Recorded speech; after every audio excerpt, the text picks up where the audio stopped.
My name is Iris Tremaine, and I just turned 18. At my birthday party last night, my dad pulled me aside and whispered, "When this is over, you're going to sign some papers for Uncle Wade. Just a formality." I smiled. I nodded. Then I walked into the kitchen, opened my laptop, and quietly transferred my entire multi-million-dollar inheritance from my grandparents into an irrevocable trust, just as a precaution. The next morning, my parents and my younger sister found out that the cabin, the savings, the investments, everything, was locked behind a legal wall they couldn't touch. My dad turned white.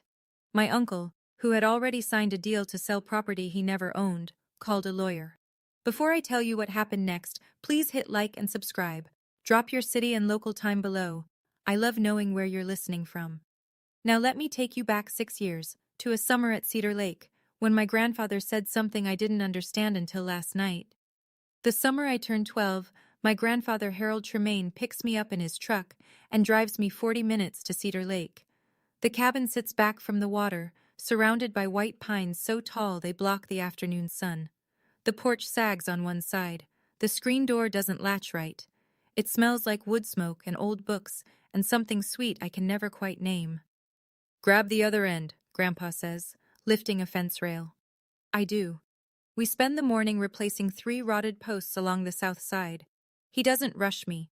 He shows me how to check for soft spots by pressing my thumb into the grain. If it gives, it's done. Inside, Grandma Vivian has iced tea and 2 sandwiches waiting on the kitchen table, the one Grandpa built himself the year they got married.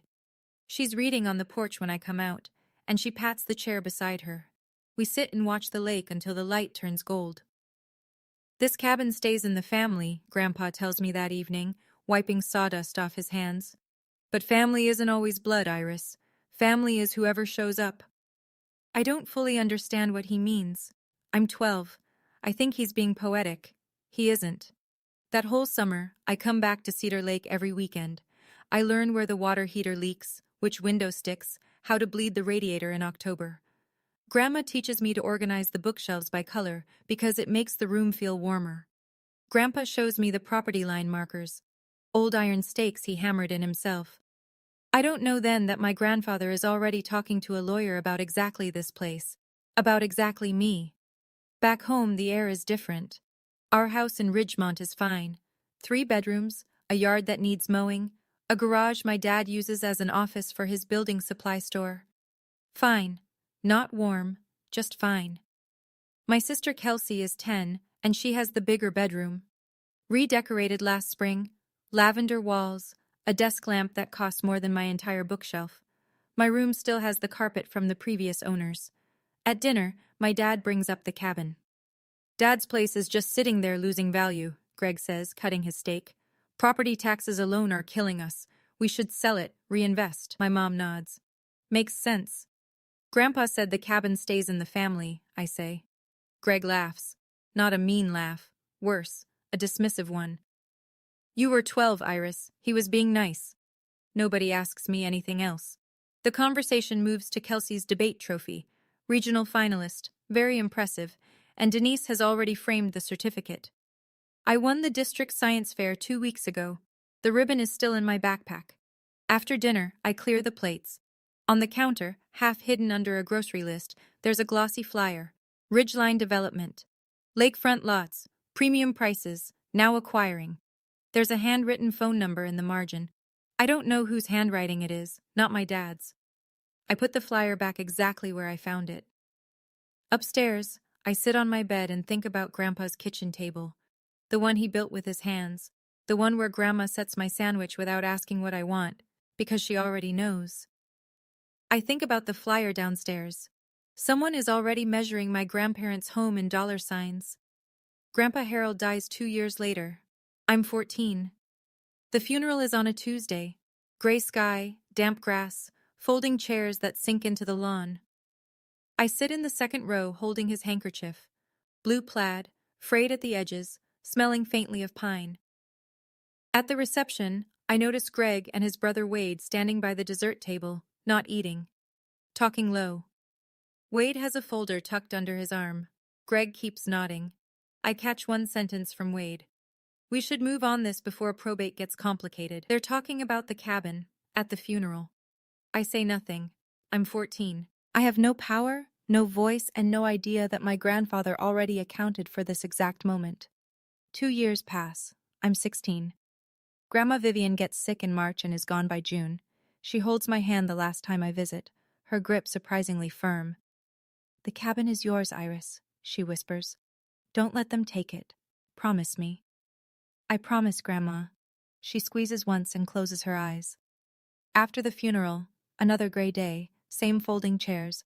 Greg sits at our kitchen table and says to Denise, "Now we can finally sort out the property." He says it with relief, like something heavy has lifted. That same evening, Wade calls.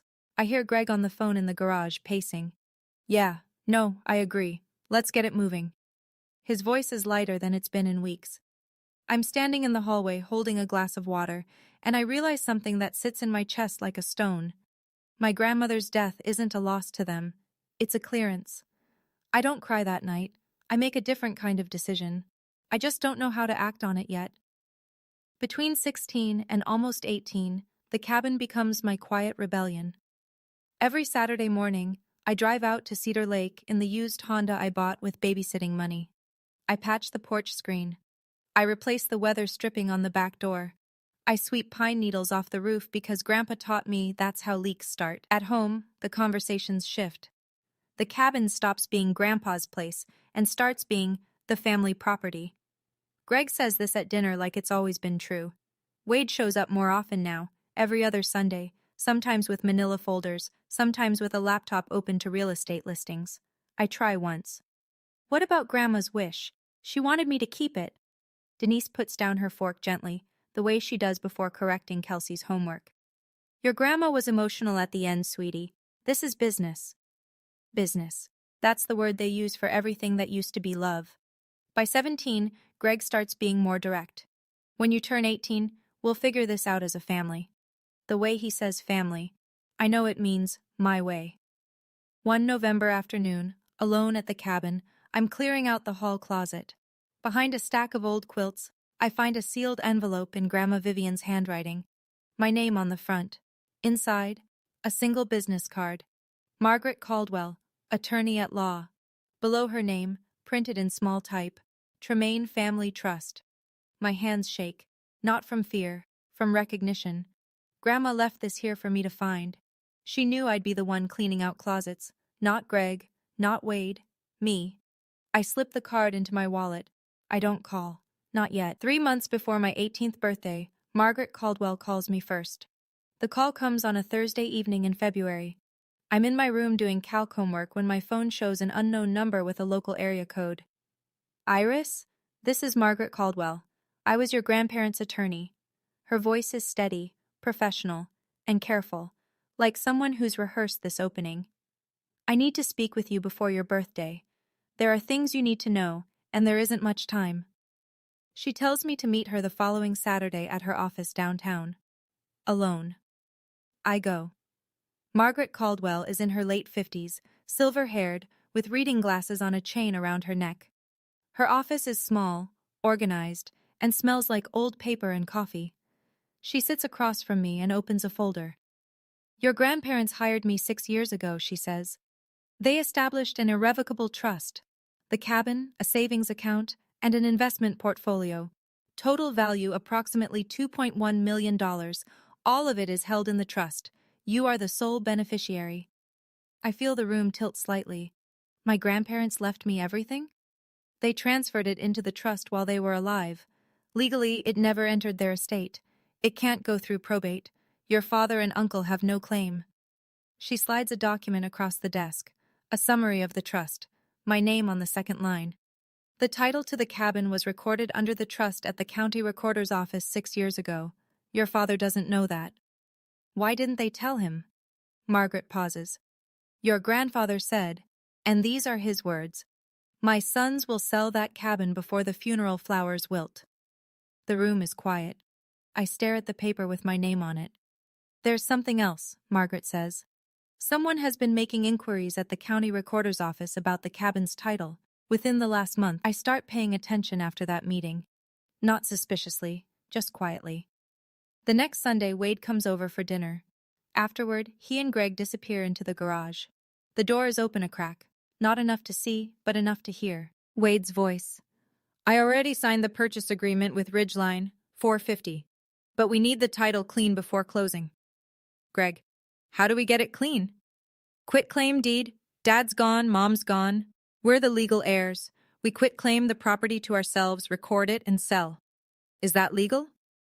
It's a standard real estate transfer between heirs. Nobody's going to question it. A pause. Then Greg, quieter. What about Iris? My chest tightens. Wade's answer comes fast, like he's already thought about it. She's 17, Greg. She can't do anything. And by the time she's 18, the sale goes through. Done deal. She'll be upset. She'll get over it. We'll give her a cut. 50 grand for college. She should be grateful. I step back from the garage door. My hands are cold. Wade has already signed a purchase agreement, $450,000, with a development company, for a cabin he doesn't own, on land held in a trust he doesn't know exists. That night, I sit on my bed and text Margaret 2 words. They're accelerating. Her reply comes in 3 minutes. I expected that. Come see me Saturday. We'll prepare everything you need. I close my phone and stare at the ceiling. In the next room, Kelsey is watching a show, laughing at something. Downstairs, my parents are loading the dishwasher, talking about weekend plans like nothing is happening. And in the garage, somewhere in Wade's folder, there's a contract that's already worthless. He just doesn't know it yet. Saturday. Margaret's office. She lays out the timeline on a legal pad, drawing lines between dates like a battle plan. The cabin title is already under the trust. If Wade files a quitclaim deed, the county recorder should reject it because the chain of title won't match. The property hasn't been in your grandparents' personal name for 6 years. But, if he submits additional documentation, an affidavit of heirship, maybe a falsified death certificate, he could create what's called a cloud on title. That won't give him ownership, but it could tie the property up in litigation for a year or more. So I have to act first. You have to act on time. She taps the calendar. The moment you turn 18, you're a legal adult. You can formally accept the role of successor beneficiary. Once you sign, I file a lis pendens, a public notice of legal interest, at the county recorder's office first thing the next morning. That freezes the title. Nobody can record anything against it. I nod. What do I need to do? Show up, sign one document, I'll handle the rest. I sit with that for a moment. Should I tell my parents? Margaret takes off her glasses. Your grandfather specifically asked me to protect you, Iris, not to negotiate with them. I drive home. Greg is in the kitchen, cheerful. Good news, kiddo. I'm throwing you a birthday party. Whole family. Saturday night. It's a big one. 18. He smiles. Denise smiles. Even Kelsey claps. I smile too. My dad is planning my birthday party. My uncle is planning to sell my grandmother's cabin. And I am sitting at the kitchen table smiling, because in 9 days I am going to let them think everything is going exactly according to their schedule.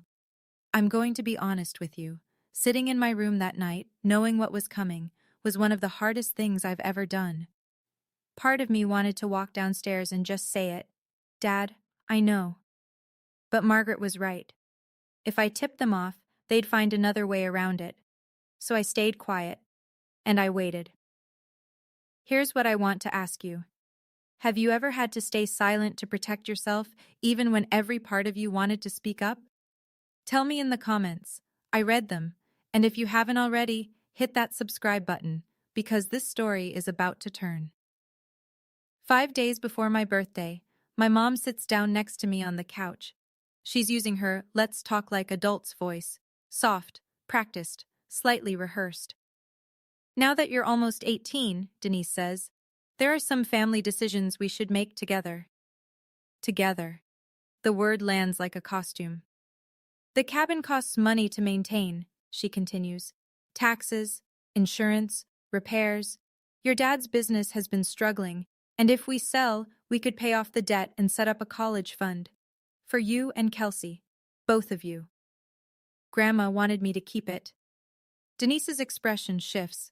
A flash of impatience, quickly smoothed over.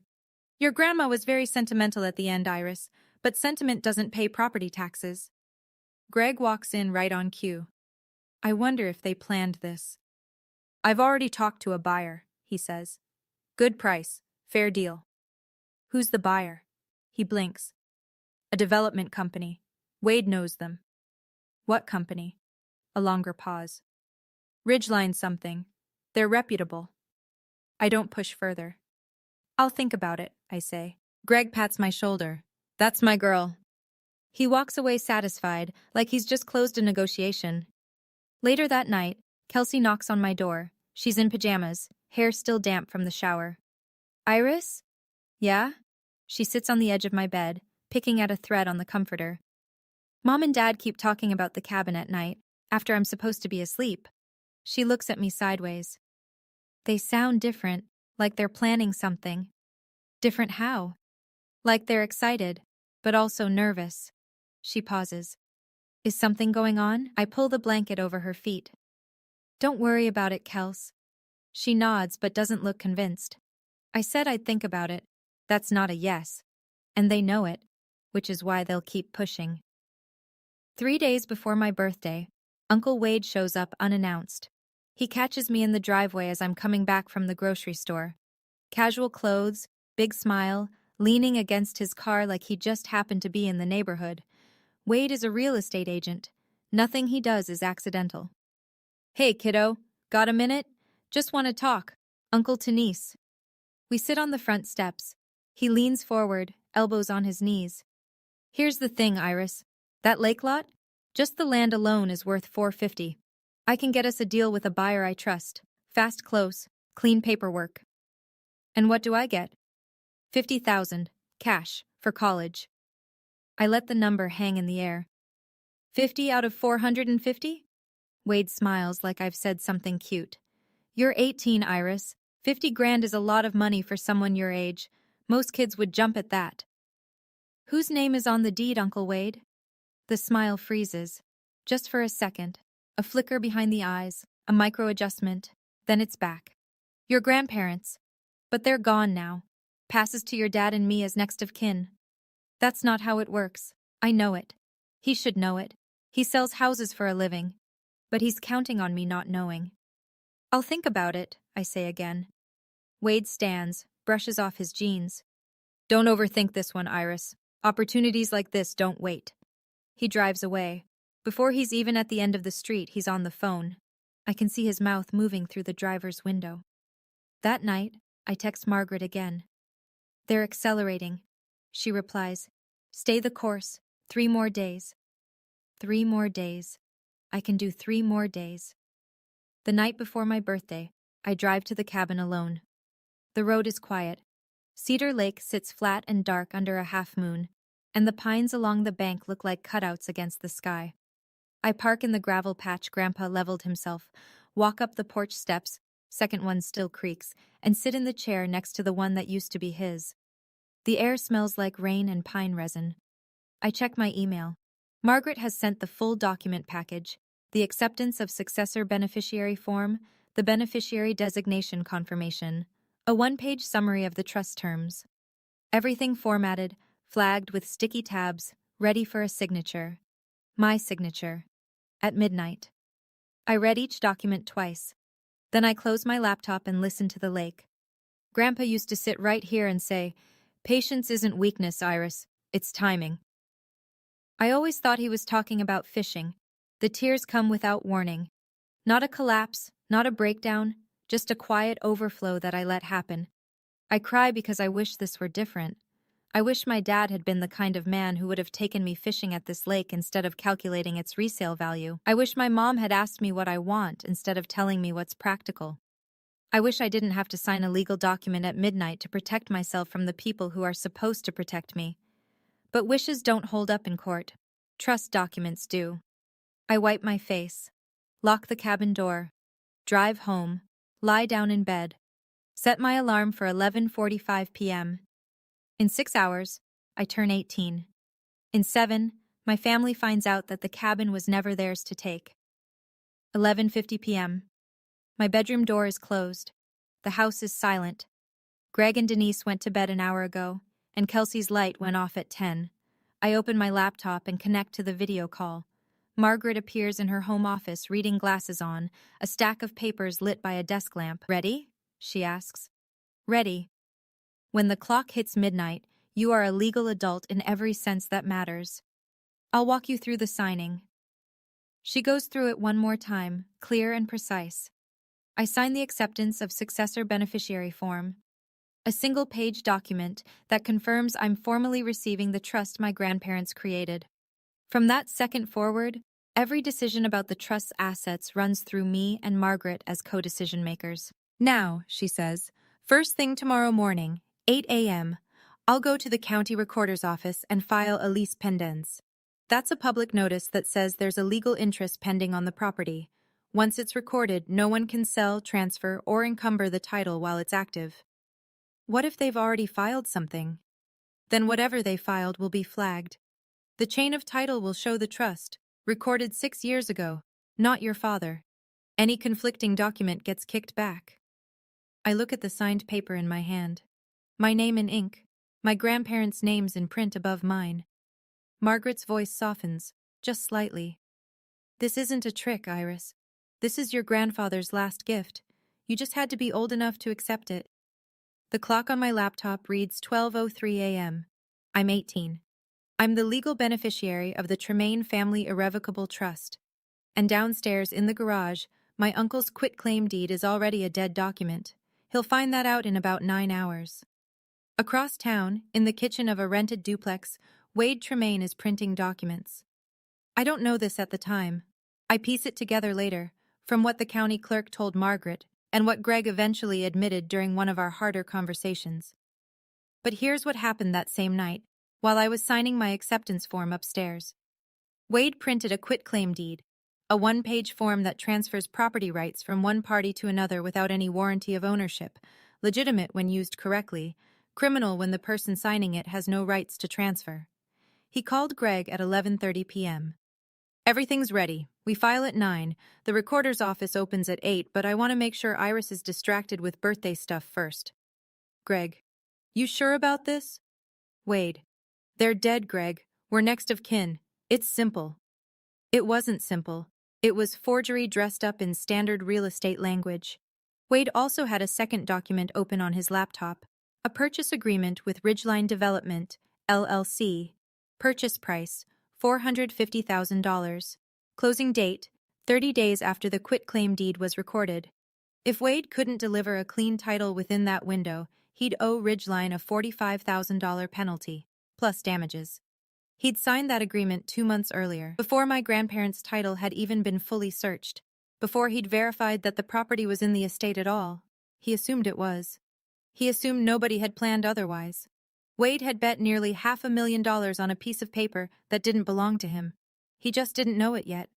And in 9 hours, when he walked into the county recorder's office with his quitclaim deed and his confident handshake, he was going to find out that the entire chain of title told a different story. My birthday party starts at 4 in the afternoon. The living room is full, maybe 20 people. Neighbors, a few of my parents' friends from church, 2 of Greg's old business contacts, Kelsey's best friend's family. Nora Beckett from next door to the cabin is here too, sitting near the window with a glass of lemonade and sharp, watchful eyes. There are balloons, a banner that says Happy 18th in silver letters, a sheet cake from the bakery on Main Street. I smile. I thank everyone. I open small gifts, a journal, a gift card, a picture frame. In my jacket pocket, folded into a neat square, is the signed acceptance form from last night. I don't touch it. I don't need to. It's already done. Greg stands up near the cake table and taps his glass. The room quiets. "I just want to say, Iris is officially an adult today. Denise and I are so proud of her." He pauses, looking around the room. "And as a family, we have some exciting plans for the future." He looks at me and smiles. "Right, Iris?" Every face in the room turns toward me. "Thanks, Dad," I say. Nothing more. Greg waits a beat, then laughs it off and raises his glass. The room follows. Conversation resumes. From the corner of my eye, I see Wade by the front door, checking his phone, typing something fast with both thumbs. Nora catches my arm as I pass by the window. She leans in close, smelling like lavender hand cream. "Your grandmother would want you to know something," she says quietly. "I saw your uncle at the cabin last week. with two men in suits. They were walking the lot line with a measuring tape. Wade brought the buyers to the property before he even had the title. That's how confident he was. After the cake is cut and the plates are passed around, Greg stands again. This time his voice is louder, more deliberate, the voice of a man who's been waiting for an audience. Before we wrap up, I want to share something with everyone. He puts his hand on Denise's shoulder. Our family has been going through a tough time financially. Some of you know about the store. It's been hard. Sympathetic murmurs. But Harold and Vivian, my parents, they left us something.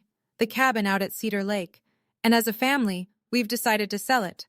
To secure everyone's future. We've decided. I feel the words land on my skin like cold water. He's announcing it, in front of 20 people, like it's settled. He looks right at me. Iris understands. She knows this is what's best for all of us. Right, sweetheart? The room waits. Every eye finds me.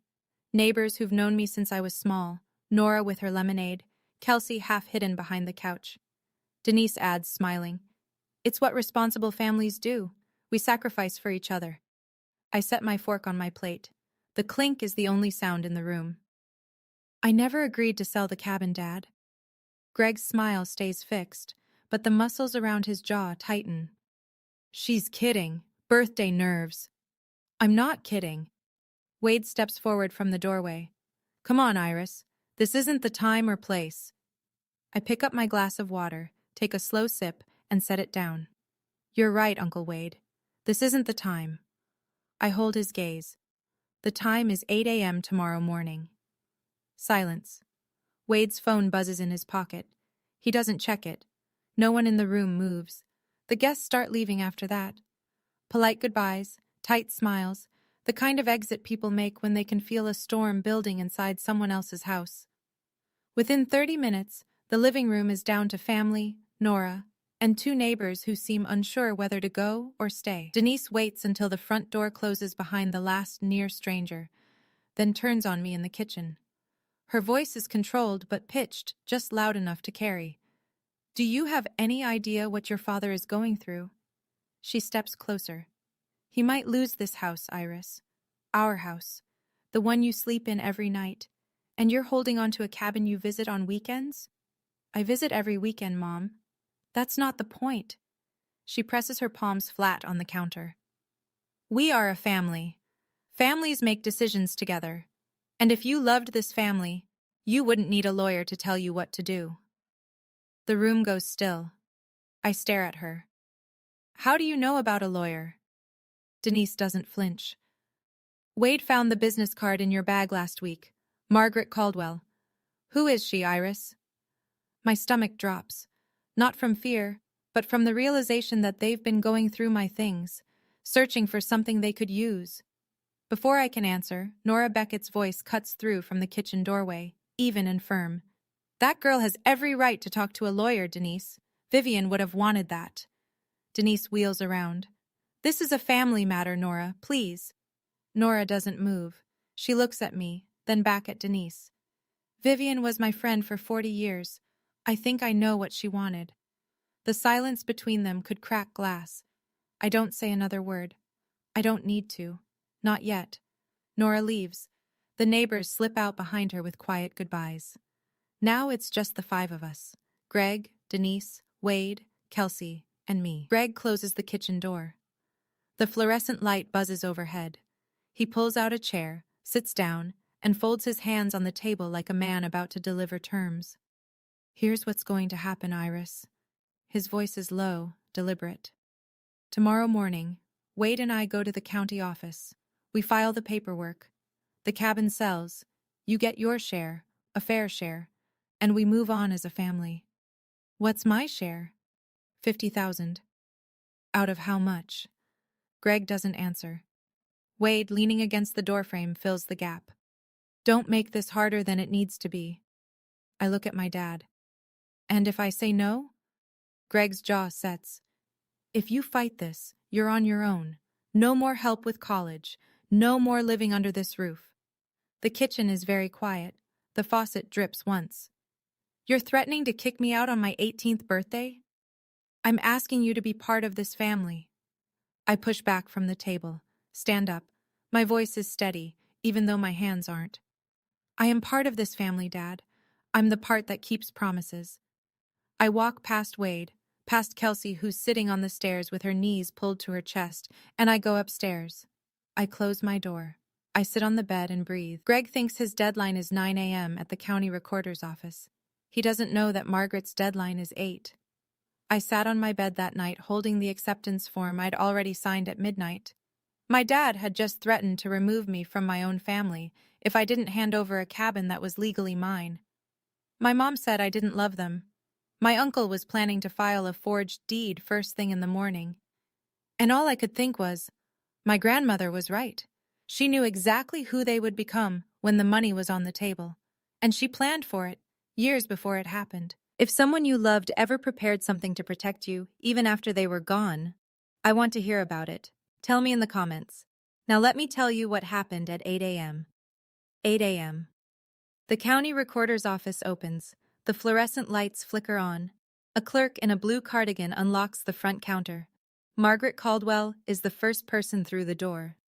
She's wearing a gray blazer and carrying a leather folder. She approaches the counter, presents 2 documents, a certified copy of the Tremaine Family Irrevocable Trust and a lis pendens notice, and asks for them to be recorded against the Cedar Lake property. The clerk reviews the paperwork, checks the existing title records, and stamps it. Recorded. Done. From this moment forward, anyone who pulls the title on the Cedar Lake cabin will see. Notice of pending legal interest. Tremaine Family Irrevocable Trust. Margaret Caldwell, trustee. Iris Tremaine, beneficiary. At 8:14 a.m., Margaret calls me. It's done. The lis pendens is recorded. The property is flagged. Whatever they bring in will be rejected on chain of title grounds. I'm sitting at the kitchen table eating cereal. Greg is upstairs getting dressed. Denise is making coffee. Normal morning sounds. Water running, a closet door, the clink of a belt buckle. At 8:30, Greg and Wade come downstairs together. Greg is wearing a button-down shirt, his business shirt, the one he wore to bank meetings before the store went under. Wade has a folder tucked under his arm. Same folder as always. We'll be back by lunch, Greg says, grabbing his keys. I look up from my bowl. Good luck, I say. Greg pauses in the doorway, looks at me. Something in my voice, maybe. Or something in my face. Then he turns and walks out. I rinse my cereal bowl. I dry it. I set it in the cabinet. And I wait. I'll never know exactly what their faces looked like, but I know what happened. Because Margaret was still at the recorder's office when they walked in. She stayed on purpose. 9:05 a.m. Wade approaches the counter. He slides the quitclaim deed across with a confident nod. Greg stands behind him, hands in his pockets, looking around the room like they'll be in and out in 10 minutes. The clerk takes the document, types the parcel number into the system, reads the screen, types again, then she stops. I can't record this document, sir. Wade leans forward. Excuse me? The property title is held under the Tremaine Family Irrevocable Trust. It was recorded in 2020. There's also a lis pendens filed this morning. That's impossible, Wade says. My parents owned that property. Sir, the deed was transferred to the trust 6 years ago. The chain of title is clear. This quitclaim doesn't match the current ownership record. Greg steps up beside Wade. There's no trust. Our parents never mentioned a trust. The clerk glances between them. I'd recommend you speak with the trustee listed on the filing, a Margaret Caldwell. Wade's hand goes flat on the counter. His face drains. Margaret's name, the name on the business card they found in my bag, is now on a public record they can't erase. Greg turns to Wade, slowly. You said this was simple. I didn't know about any trust. You're a real estate agent, Wade. How did you not check the title first? Wade opens his mouth, closes it, opens it again. The clerk says evenly, Gentlemen, I'll need you to step outside if there's a disagreement. Margaret, seated in the waiting area near the door, watches them leave. She doesn't say a word. She doesn't need to. The call comes at 9:22 a.m. I'm sitting on the porch, watching the neighbor's sprinkler arc back and forth across the lawn. What did you do? Greg's voice is tight, shaking. I can hear traffic behind him. He's in the parking lot. I accepted what Grandpa and Grandma left me. That's all. You went behind our backs, with some lawyer we've never heard of. Margaret Caldwell has been the trust attorney for 6 years, Dad. You just never asked. A beat of silence. Heavy breathing. This is my parents' property, Iris. I'm their son. And they chose to leave it to me. I keep my voice even. Not because they didn't love you, but because they didn't trust you with it. The silence that follows is the longest of my life. I count the sprinkler rotations, 3 full arcs, before he speaks again. We'll fight this.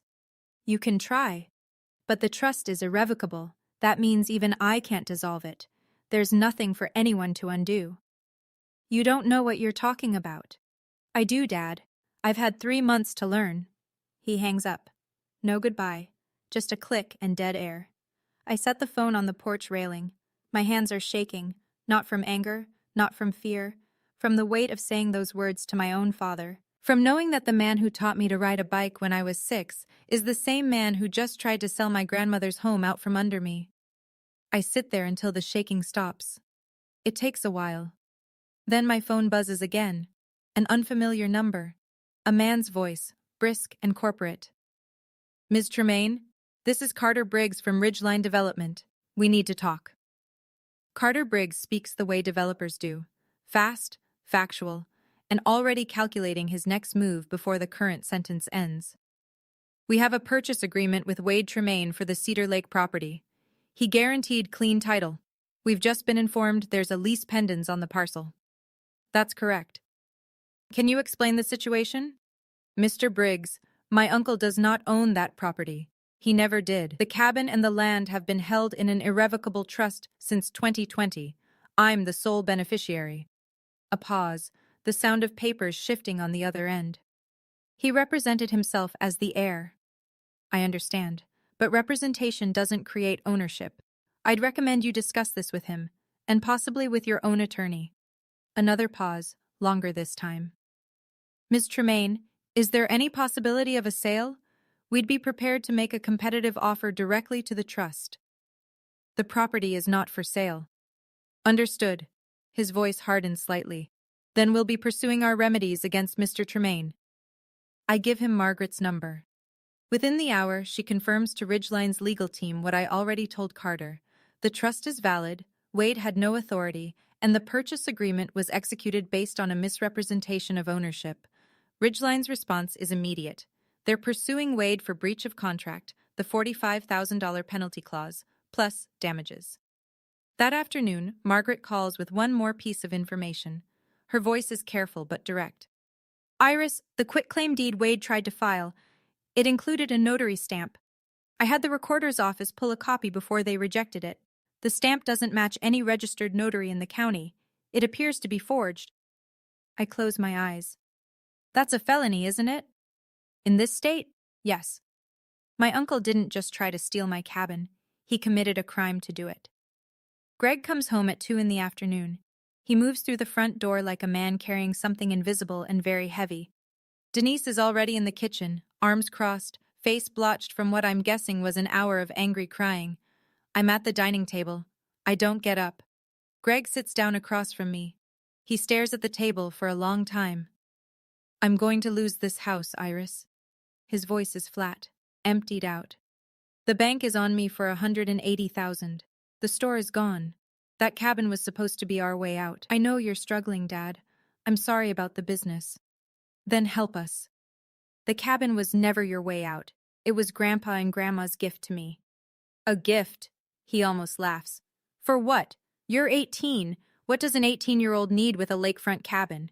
It's not about what I need. It's about what they wanted. Denise steps in from the kitchen doorway. They were old, Iris. They weren't thinking clearly at the end. They were thinking clearly enough to hire a lawyer 6 years before they died. Greg slams his palm on the table. I'll contest the trust. A voice comes through my phone. I'd called Margaret before Greg walked in and left the line open on speaker. Not to trap him, to save time. Mr. Tremaine. Margaret's voice is steady, professional. Contesting an irrevocable trust that was established 6 years before the grantors' deaths, with full legal capacity documented and witnessed, will cost you more in legal fees than the property is worth. I'd strongly advise against it. The kitchen is silent. The faucet drips. Greg looks at me. Really looks. And for the first time, I see something I've never seen in my father's eyes before. Not anger. Recognition. 2 hours later, Wade calls the house. Greg picks up in the living room. I'm in the hallway, close enough to hear every word through the thin wall. Ridgeline is suing me. Wade's voice is stripped raw. 45,000 in penalties, plus damages. They're saying I committed fraud. Greg's reply is cold. Colder than I've ever heard him. Did you? I thought we owned it, Greg. You're a real estate agent. You do title searches for a living. How did you not check? I assumed. You assumed, and now I'm sitting here with nothing because you assumed. You wanted the money too. But I didn't forge a notary stamp, Wade. A long silence. I didn't forge. I just found a stamp and… That's forgery. You know that's forgery. Wade's breathing gets heavier. I need a lawyer. So do I. Greg pauses. Don't call this house again until you've talked to one. He hangs up. I hear him sit on the couch. The springs creak. Then nothing. I go upstairs. Kelsey's door is open. She's sitting on her bed with headphones around her neck, eyes wide. Is Uncle Wade in trouble? Yeah, Kels, he is. Is Dad? I sit on the edge of her bed. Dad made bad choices, but Uncle Wade made worse ones. She nods slowly, processing it the way 15-year-olds do, not fully understanding but knowing enough to be scared. I go to my room, sit by the window and look out at the street. A dog walker passes. A sprinkler hisses. The world goes on. I don't feel victorious. I don't feel satisfied. I feel like someone who just walked through a fire and hasn't checked yet to see what got burned. Over the next 3 weeks, the consequences fall like dominoes, and each one makes a sound. Ridgeline Development files a civil suit against Wade Tremaine. Breach of contract, misrepresentation of title, and demand for the $45,000 penalty, plus an additional $60,000 in damages and legal costs. Their attorney sends the complaint by certified mail to Wade's duplex. He signs for it on a Tuesday. The county district attorney's office receives a referral from the recorder's office regarding the forged notary stamp. An investigator is assigned. Wade's real estate license is suspended pending the outcome, which means his income, such as it was, stops. Word travels in a small town. Not because I say anything, I don't. But court filings are public record, and Ridgeline's lawsuit names the Cedar Lake property by parcel number. The neighbors at the lake read the local paper. They talk. By the second week, the story has made its way through the Rotary Club, the church parking lot, and the checkout line at Hanson's Market. Wade calls me once. I answer. Iris, please, can you ask your lawyer to drop the lis pendens? If the title is cleared, I might be able to negotiate something with Ridgeline, reduce the penalty. The lis pendens protects my property, Uncle Wade. It stays. Your grandparents would be ashamed of you. I let the sentence sit for a moment. Then I say quietly, my grandparents are the ones who set this up. They chose this. They chose me. So I don't think shame is what they'd feel. He hangs up. I set my phone down and look at the wall. There's a framed photo of Grandpa Harold on my desk. The one from the summer I was 12, both of us standing by the fence we fixed. I leave it where it is. Greg doesn't contest the trust. Margaret was right. The legal fees alone would bury him, and the case would go nowhere. An irrevocable trust established by mentally competent grantors, witnessed, notarized properly, and recorded years before their deaths, is about as airtight as a state law gets. Instead, Greg does what he should have done 2 years ago. He sells the building supply store, at a loss, but enough to negotiate a repayment plan with the bank. The house stays, barely. The savings don't. Denise goes back to work for the first time in a decade. She takes a position at a pharmacy on Lincoln Avenue, the same chain where she worked before Kelsey was born. She doesn't talk about it much. When neighbors ask, she says she wanted to stay busy. Nobody believes that, but nobody pushes. The town knows. Not every detail, but enough. Harold Tremaine's sons tried to sell his cabin, and the granddaughter stopped them. That's the version that circulates at the diner, at PTA meetings, at the gas station on Route 12. Some people think I was brave. Some people think I was cold. I don't correct either group. Greg and I don't speak for 2 weeks after that morning. The house is quiet in a way that feels permanent, like the silence has weight. Nora Beckett brings me pie one afternoon. Apple, still warm. Your parents made their choices, she says, setting the tin on my desk. But they're still your parents. Don't carry their shame. That's theirs. I nod. Then Kelsey calls one evening. She's at a friend's house, voice small. Iris? Yeah? I don't understand everything that happened, but I'm sorry they put you through this. My throat tightens. Thanks, Kels. Are you okay? I'm getting there. I drive to the cabin on a Saturday morning in late April. The dogwoods along the lake road are blooming, white and pale pink against the dark water. I unlock the front door with the same key Grandpa gave me when I was 14. In case you ever need to get in when we're not here, he said. I didn't know then that he meant permanently. The cabin smells the same. Pine and old books, and that sweet, faint something I've never been able to name. I think now it might be the wood itself. Decades of sun and rain soaked into the walls. I walk through every room. The kitchen table Grandpa built. Still solid, still level. Grandma's bookshelves, organized by color. The bedroom where she read to me when I was small. The porch where Grandpa and I watched the lake turn gold. In the desk drawer by the window, I find an envelope. My name on the front, in Grandpa Harold's handwriting. Margaret told me it would be there. She'd been saving it for after the trust was settled. I open it carefully. It's a letter. 1 page, written in blue ink, his handwriting getting looser toward the bottom the way it always did when he was tired. He tells me he knows his sons will try to sell the cabin. He doesn't blame them. Greg is his boy, and he loves him. But Greg never understood the difference between something that has value and something that's valuable. He says he chose me not because I'm perfect, but because I'm the one who asked whether the roof needed patching before I ever asked what the place was worth. The last line says, "Take care of it. It took care of you first." I fold the letter. I sit on the porch. I breathe. Margaret calls me the following week. Good news! The lis pendens can be withdrawn now that there's no active threat to the title. Once it's cleared, the property record will show the trust as sole owner. Clean, no encumbrances, no clouds. And Wade? He settled with Ridgeline, paid the $45,000 penalty out of a personal loan. The deal is dead. As for the forged notary stamp, the district attorney's office is reviewing the case. He could face a misdemeanor charge, possibly a felony depending on how the investigation goes. And his license? Suspended indefinitely. He can petition for reinstatement, but not while there's an active criminal referral. I sit with that for a moment. I don't feel satisfaction. I feel the kind of exhaustion that comes after a long illness. Not sick anymore, but not quite well either. There's one more thing, Margaret says. In the trust documents, your grandparents designated a separate educational fund, $50,000, earmarked specifically for your college expenses. It's been accruing interest for 6 years. The current balance is just over $58,000. My eyes sting. $50,000. The same number Greg offered me as my share of the sale. The same number Wade dangled like a bribe. My grandparents had already set it aside. Quietly, without telling anyone. Iris, are you there? Yeah.